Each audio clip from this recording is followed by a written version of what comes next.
This is the simple reason why the good always wins. And I want you to hear me out because this could sound like a fairy tale. This could sound like delusional or wishful thinking because when you look at the headlines on a day-to-day basis, when you look at human history, modern history, also written down by the victors, but when you look at human history, you see all of the negative events that have happened and all of the benefits negative entities or evil individuals have been able to get away with. And actually, if it were not for those evil actions, negative actions, self-serving actions, they actually would not have reached to the heights of the powers that they did. Okay? But I'm going to ask you to have a little bit of a reframe here.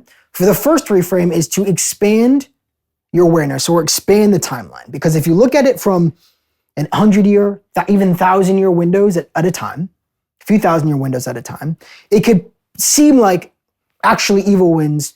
And in this particular instance, we'll define the good as service to others, meaning more altruistic, connection for the good of the collective, for the good of nature, for the good of the whole, and evil as being service to self, meaning at the expense of the whole, at the expense of earth, at the expense of everybody else, I'm going to serve myself. This is like narcissistic, individual thinking, sociopathic thinking, antisocial thinking, things like that. So that's what we will define as evil.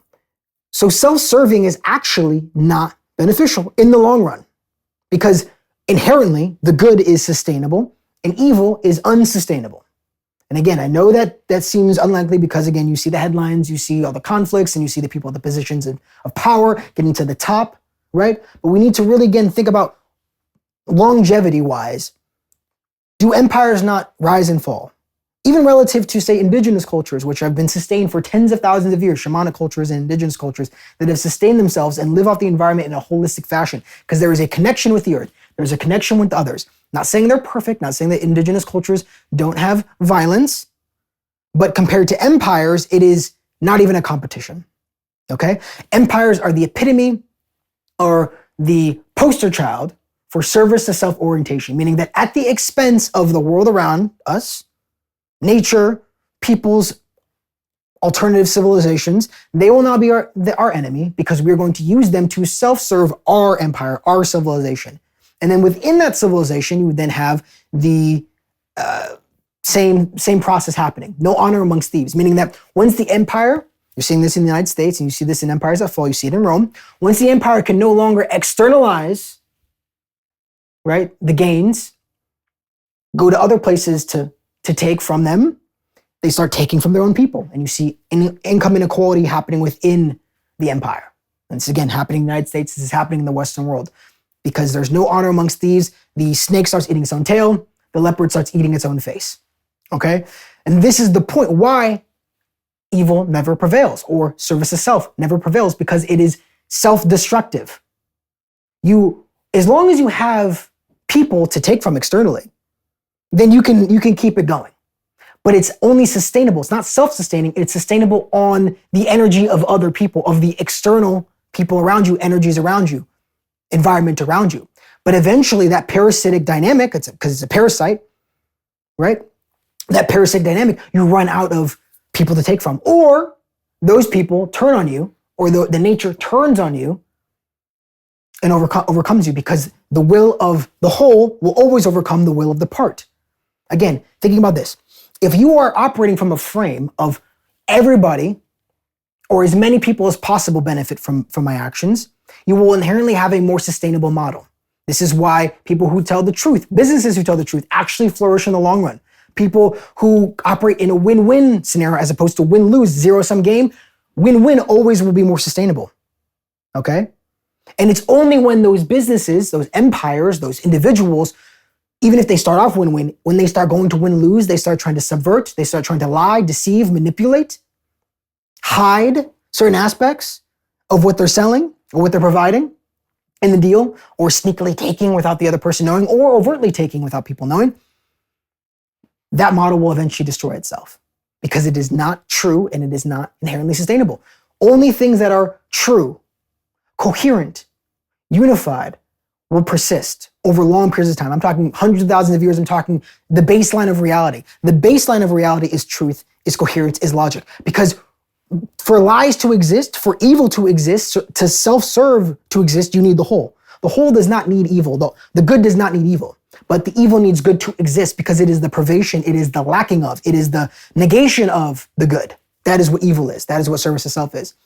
It is the idea that I am a singular entity separate from all the other aspects of creation.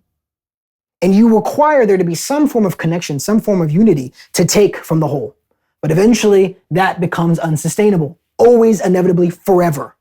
Where working for the whole is just more logical. It's just more coherent and congruent with how reality actually is. Same with telling the truth. Same with win-win scenarios. Same with being congruent and coherent in every aspect of your being. This is a model that we all strive for. Nobody's perfect. We all lie at certain points. We're all incoherent at certain times. We all have self-doubt or self-contentions until we reach enlightenment, obviously, but we're not enlightened in this room right now, not yet. We'll all get there eventually in whatever lifetime that happens. But you have to fundamentally understand, this is what karma too is tracking. It's tracking your level of coherence. It's tracking your level of congruence and unity and connection with the whole.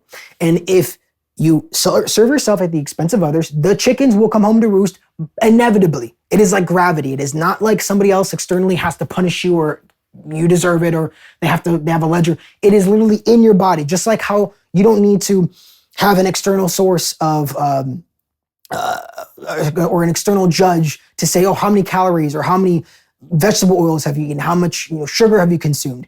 How much alcohol or drugs have you consumed? Your body keeps the score. Your body tracks it regardless. So it's the same thing with your energetic body, your subtle body, your soul tracks every action, every choice, every thought that you have. And that karma determines your future path in life by every single choice you make. Okay?